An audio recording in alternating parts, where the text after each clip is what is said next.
8ನೇ ತರಗತಿ ಕನ್ನಡ ಪ್ರಶ್ನೋತ್ತರಗಳು. ಎಮ್ಮ ಮನೆಯಂಗಳದಿ.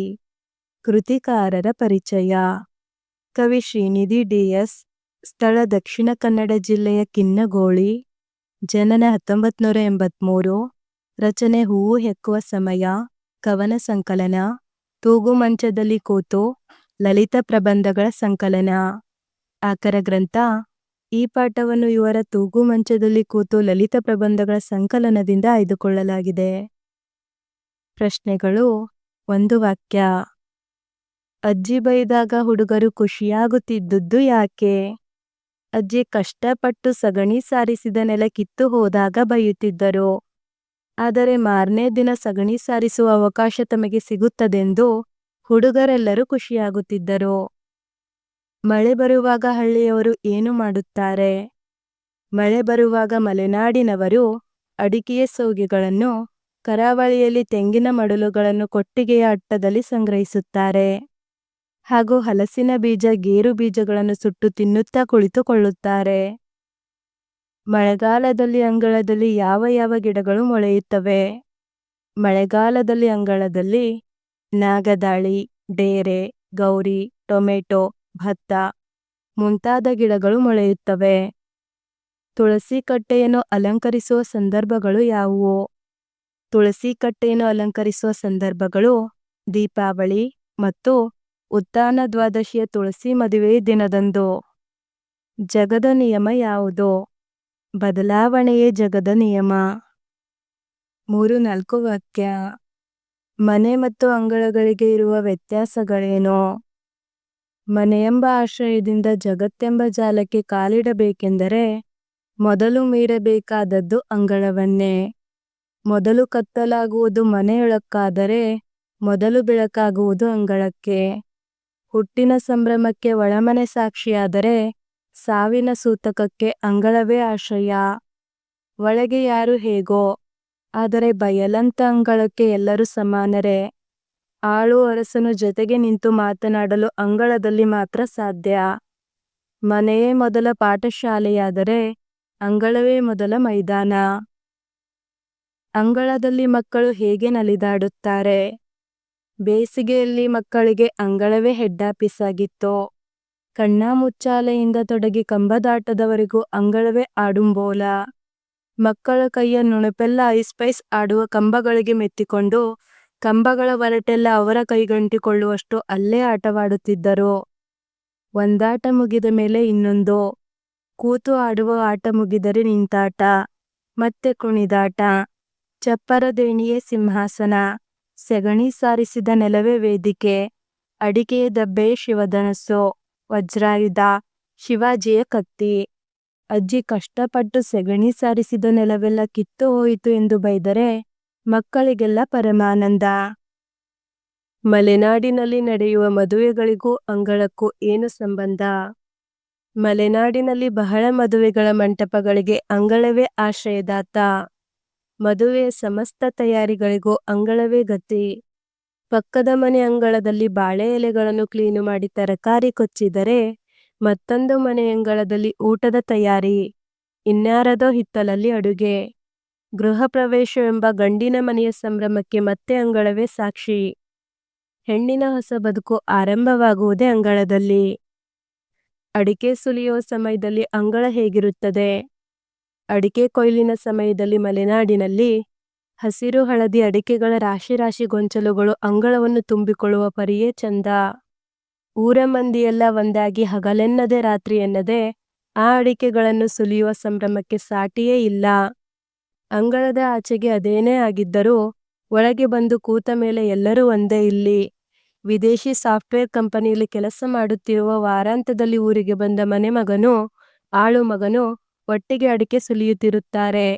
ಜಗದ ಸುದ್ದಿಗಳನ್ನೆಲ್ಲ ಹೇಳುತ್ತಾ ಏನೇನೋ ಹರಟೆ ಹೊಡೆಯುತ್ತಿದ್ದರೂ ಕೈಗಳು ಮಾತ್ರ ಯಾಂತ್ರಿಕವಾಗಿ ಅಡಿಕೆ ಹೆಕ್ಕಿ ಸುಲಿದು ಡಬ್ಬಿ ತುಂಬಿಸುವ ಆ ಚಾಕಚಕ್ಯತೆಯನ್ನು ನೋಡಲೆರಡು ಕಣ್ಣುಗಳು ಸಾಲವು.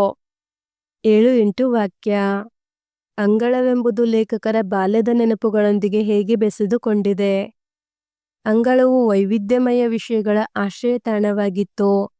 ಮನೆಯೇ ಮೊದಲ ಪಾಠಶಾಲೆಯಾದರೆ ಅಂಗಳವೇ ಮೊದಲ ಮೈದಾನ. ಲೇಖಕರ ಅಜ್ಜಿಯ ಮನೆಯಲ್ಲಿ ಬೇಸಿಗೆ ಕಾಲದಲ್ಲಿ ಸಕಲ ಆಟಗಳಿಗೂ ಅಂಗಳವೇ ಹೆಡ್ ಆಫೀಸ್ ಆಗಿತ್ತು.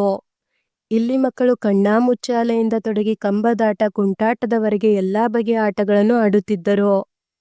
ಆಗ ಅವರಿಗೆಲ್ಲ ಸಗಣಿ ಸಾರಿಸಿದ ನೆಲವೇ ವೇದಿಕೆಯಾಗಿತ್ತು. ಅಲ್ಲಿ ಅವರಿಗೆ ಚಪ್ಪರದೆಣಿಯೇ ಸಿಂಹಾಸನ, ಅಡಿಕೆಯ ದಬ್ಬೆ ಶಿವಧನಸ್ಸು, ವಜ್ರಾಯುಧ, ಶಿವಾಜಿಯ ಕತ್ತಿ ಎಲ್ಲವೂ ಆಗಿದ್ದವು. ಮಕ್ಕಳ ಕುಣಿತಕ್ಕೆ ಅಜ್ಜಿ ಸಾರಿಸಿದ ಸೆಗಣಿ ನೆಲವೆಲ್ಲ ಕಿತ್ತು ಹೋದರೆ ಬೈಗುಳಗಳನ್ನು ಕೇಳಬೇಕಾಗಿತ್ತು. ಅದರಲ್ಲೂ ಲೇಖಕರಿಗೆ ಪರಮಾನಂದ. ಕಾರಣ, ಮಾರನೇ ದಿನ ಸಗಣಿ ಸಾರಿಸುವ ಕೆಲಸ ತಮಗೆ ಸಿಗುತ್ತದೆಂಬ ಸಂತೋಷವೇ ಹೆಚ್ಚು. ಮೇ ತಿಂಗಳಲ್ಲಿ ಅಂಗಳದಲ್ಲಿ ಕುಳಿತು ಹಲಸಿನ ಹಣ್ಣು ಕೊಯ್ದು ತಿನ್ನುವುದು, ಹಪ್ಪಳ ಒಣಗಿಸುವ ನೆಪದಲ್ಲಿ ಹಸಿ ಹಪ್ಪಳಗಳನ್ನು ಕದ್ದು ತಿನ್ನುವ ಮಜವೇ ಬೇರೆ. ಈ ರೀತಿ ಅನೇಕ ನೆನಪುಗಳು ಬೆಸೆದುಕೊಂಡಿವೆ. ಪ್ರಶ್ನೆ 2.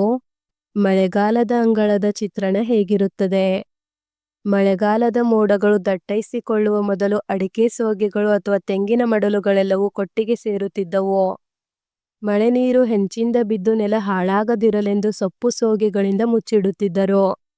ಆಗ ಅಂಗಳದಲ್ಲಿ ಅನೇಕ ಅಚ್ಚರಿಗಳು ಸಹ ಮೂಡುತ್ತವೆ.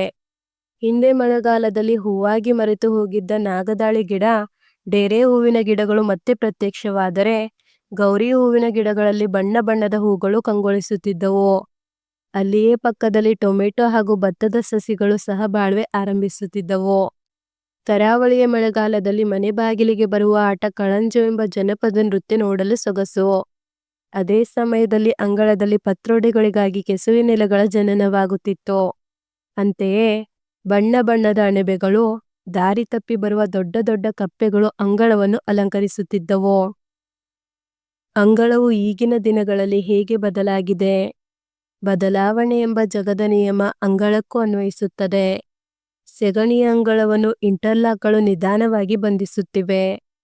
ಮಣ್ಣ ಪಾಗಾರವನ್ನು ಇಟ್ಟಿಗೆ ಸಿಮೆಂಟುಗಳು ತಿಂದು ಹಾಕಿವೆ. ಸ್ವಚ್ಛಂದ ಬೇರು ಬಿಟ್ಟಿದ್ದ ಹೂ ಗಿಡಗಳಿಗೆ ಶಿಸ್ತು ಕಲಿಸಲು ಇದೀಗ ಕೊಂಡಗಳು ಬಂದಿವೆ. ಅಂಗಳದ ಹುಲಿದನದ ಆಟವು ಮೊಬೈಲ್ ಫೋನಿಗೆ ವರ್ಗಾವಣೆಯಾಗಿದೆ. ದೀಪಾವಳಿಯೆಂದು ತಿರುಗುವ ನೆಲಚಕ್ರಕ್ಕೆ ಸಿಮೆಂಟಿನ ಅಂಗಳದಲ್ಲಿ ಹೊಸ ವೇಗ ದಕ್ಕಿದೆ. ಮಳೆ ಬಂದಾಗ ಅಮ್ಮನೀಗ ತಗಡು ಚಪ್ಪರದ ಕೆಳಗೆ ತೋಯದೆ ನಡೆಯುತ್ತಾಳೆ.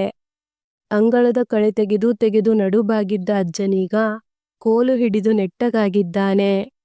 ಎದುರುಸಿರು ಬಿಡುತ್ತಾ ಅಂಗಳ ಚಂದ ಕಾಣಬೇಕೆಂದು ಗುದ್ದಲಿ ಹಿಡಿದು ನೆಲಕ್ಕೆತ್ತುತ್ತಿದ್ದ ಅಪ್ಪ ಆರಾಮ ಕುರ್ಚಿಯಲ್ಲಿ ಕೂತಿದ್ದಾನೆ. ಅಂಗಳವನ್ನು ಬಂಧಿಸಿದ ಕಂಪೌಂಡು ಗೋಡೆಯ ಮೇಲೆ ಅಳಿಲು ಕೂತು ಬಿಸಿಲು ಕಾಯಿಸಿಕೊಳ್ಳುತ್ತಿದೆ. ಧೂಳು ಕೆಸರುಗಳು ಅದರಾಚೆಗೆ ಉಳಿದಿವೆ. ಹಬ್ಬಕ್ಕೆಂದು ಮನೆಯ ಸುತ್ತ ಹಚ್ಚಿದ ದೀಪ ಸಾಲುಗಳನ್ನು ಅಂಗಳವೂ ಮುಸುಕಾಗಿ ಪ್ರತಿಫಲಿಸುತ್ತಾ ತಾನು ಪ್ರಜ್ವಲಿಸುತ್ತದೆ. ಬಿಟ್ಟ ಸ್ಥಳ. ಮನೆಯೇ ಮೊದಲ ಪಾಠಶಾಲೆ, ಅಂಗಳವೇ ಮೊದಲ ಮೈದಾನ. ಕರಾವಳಿಯಲ್ಲಿ ಮಳೆಗಾಲದಲ್ಲಿ ಅಂಗಳಕ್ಕೆ ಬರುವ ಜನಪದ ನೃತ್ಯ ಕಳಂಜ. ಕೆಸುವಿನೆಲೆಯಲ್ಲಿ ಪತ್ರೊಡೆ ಎಂಬ ತಿನಿಸನ್ನು ಮಾಡುತ್ತಾರೆ. ಕಣ್ಣಾಮುಚ್ಚಾಲೆಯಿಂದ ತೊಡಗಿ ಕಂಬದಾಟದವರೆಗೆ ಅಂಗಳವೇ ಮಕ್ಕಳ ಆಡುಂಬೋಲ. ಸ್ವಾರಸ್ಯ. ಬಯಲಂತ ಅಂಗಳಕ್ಕೆ ಎಲ್ಲರೂ ಸಮಾನರೇ. ಆಯ್ಕೆ. ಈ ವಾಕ್ಯವನ್ನು ಶ್ರೀನಿಧಿ ಡಿ.ಎಸ್. ಅವರ ತೂಗು ಮಂಚದಲ್ಲಿ ಕೂತು ಲಲಿತ ಪ್ರಬಂಧಗಳ ಸಂಕಲನದಿಂದ ಆಯ್ದ ಎಮ್ಮ ಮನೆಯಂಗಳದಿ ಪಾಠದಿಂದ ಆರಿಸಲಾಗಿದೆ. ಸ್ವಾರಸ್ಯ. ಅಂಗಳ ಎನ್ನುವ ಪುಟ್ಟ ಜಾಗ ವೈವಿಧ್ಯಮಯ ವಿಷಯಗಳಿಗೆ ಆಶ್ರಯ ತಾಣವಾಗಿದೆ. ಇದು ಮನೆ ಹಾಗೂ ಪ್ರಪಂಚಕ್ಕೂ ಇರುವ ಸುಂದರ ಕೊಂಡಿಯಾಗಿದೆ.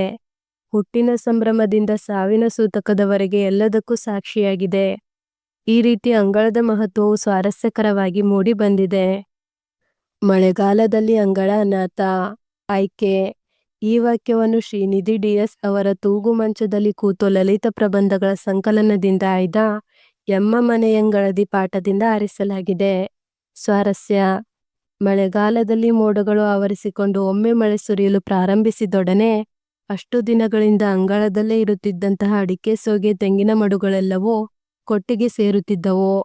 ಮಕ್ಕಳ ಕಲರವದಿಂದ ಗಿಜಿಗುಡುತ್ತಿದ್ದಂತಹ ಅಂಗಳವು ಈಗ ಅನಾಥವಾಗಿ ಇರುತ್ತಿತ್ತು ಎಂದು ಕವಿ ಸ್ವಾರಸ್ಯಕರವಾಗಿ ಹೇಳಿದ್ದಾರೆ.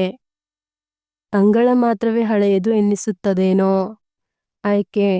ಈ ವಾಕ್ಯವನ್ನು ಶ್ರೀನಿಧಿ ಡಿ.ಎಸ್. ಅವರ ತೂಗು ಮಂಚದಲ್ಲಿ ಕೂತು ಲಲಿತ ಪ್ರಬಂಧಗಳ ಸಂಕಲನದಿಂದ ಆಯ್ದ ಎಮ್ಮ ಮನೆಯಂಗಳದಿ ಪಾಠದಿಂದ ಆರಿಸಲಾಗಿದೆ. ಸ್ವಾರಸ್ಯ. ಮಲೆನಾಡಿನಲ್ಲಿ ಅಂದು ಬಹಳಷ್ಟು ಮದುವೆಗಳಿಗೆ ಅಂಗಳವೇ ಆಶ್ರಯದಾತವಾಗಿತ್ತು. ಮದುವೆಯ ಸಮಸ್ತ ತಯಾರಿಗಳಿಗೆ ಅಂಗಳವೇ ಗತಿ. ಅಲ್ಲಿ ಬಾಳೆ ಎಲೆ ಸ್ವಚ್ಛಗೊಳಿಸುವುದರಿಂದ ಹಿಡಿದು ಎಲ್ಲಾ ಮದುವೆಯ ಕಾರ್ಯಕ್ರಮಗಳು ನಡೆಯುತ್ತಿದ್ದವು.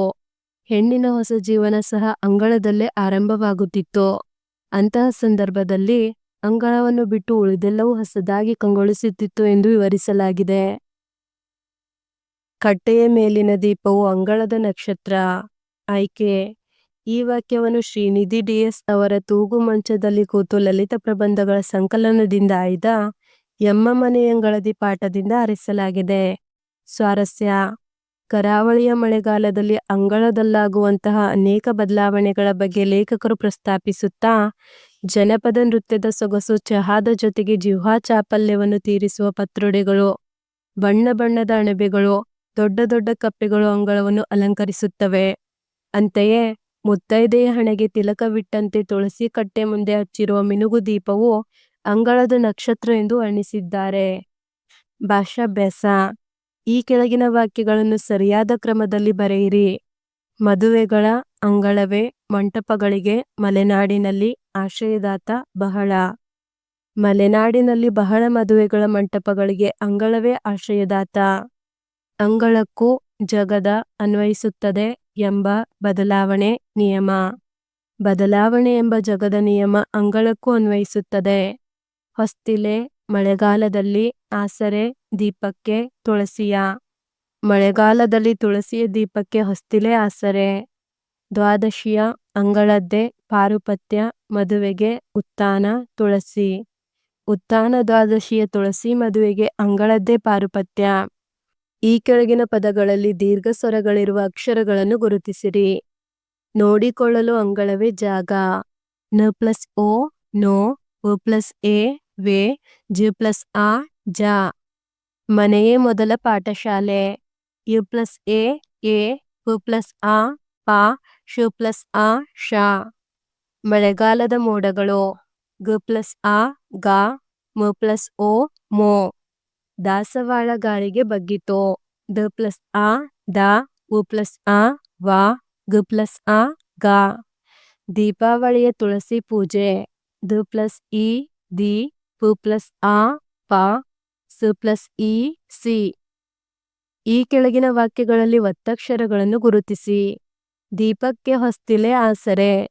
ದೀಪಕ್ಕೆ ಹೊಸ್ತಿಲೆ. ಮದುವೆಗೆ ಅಂಗಳದ್ದೇ ಪಾರುಪತ್ಯ. ಅಂಗಳದ್ದೇ ಪಾರುಪತ್ಯ. ಪುಟ್ಟ ದೀಪವು ಅಂಗಳದ ನಕ್ಷತ್ರ. ಪುಟ್ಟ ನಕ್ಷತ್ರ. ದುತ್ತೆಂದು ಅಲ್ಲೇ ಮತ್ತೆ ಪ್ರತ್ಯಕ್ಷವಾಯಿತು. ದುತ್ತೆಂದು ಅಲ್ಲೇ ಮತ್ತೆ ಪ್ರತ್ಯಕ್ಷವಾಯಿತು. ಪ್ರತಿಫಲಿಸುತ್ತಾ ಪ್ರಜ್ವಲಿಸುತ್ತಿದೆ. ಪ್ರತಿಫಲಿಸುತ್ತಾ ಪ್ರಜ್ವಲಿಸುತ್ತಿದೆ. ಬಿಡಿಸಿ ಬರೆಯಿರಿ. ಕಾಣಬೇಕೆಂದು. ಕಾಣಬೇಕು ಪ್ಲಸ್ ಎಂದು, ಕಾಣಬೇಕೆಂದು. ಮನೆಯೊಳಕ್ಕಾದರೆ. ಮನೆಯೊಳಕ್ಕೆ ಪ್ಲಸ್ ಆದರೆ, ಮನೆಯೊಳಕ್ಕಾದರೆ. ಕೈಗಂಟಿಕೊಳ್ಳುವಷ್ಟು. ಕೈಗೆ ಪ್ಲಸ್ ಅಂಟಿಕೊಳ್ಳುವಷ್ಟು, ಕೈಗಂಟಿಕೊಳ್ಳುವಷ್ಟು. ಪರಮಾನಂದ. ಪರಮ ಪ್ಲಸ್ ಆನಂದ, ಪರಮಾನಂದ. ಮಲೆನಾಡಿನಲ್ಲಾದರೆ. ಮಲೆನಾಡಿನಲ್ಲಿ ಪ್ಲಸ್ ಆದರೆ, ಮಲೆನಾಡಿನಲ್ಲಾದರೆ. ಧನ್ಯವಾದಗಳು. ಇದೇ ರೀತಿ ಸಾಕಷ್ಟು ವಿಡಿಯೋಗಳಿಗಾಗಿ ತಪ್ಪದೆ ಪ್ಲೇಲಿಸ್ಟ್ ಅನ್ನು ನೋಡಿ. Don't forget to subscribe.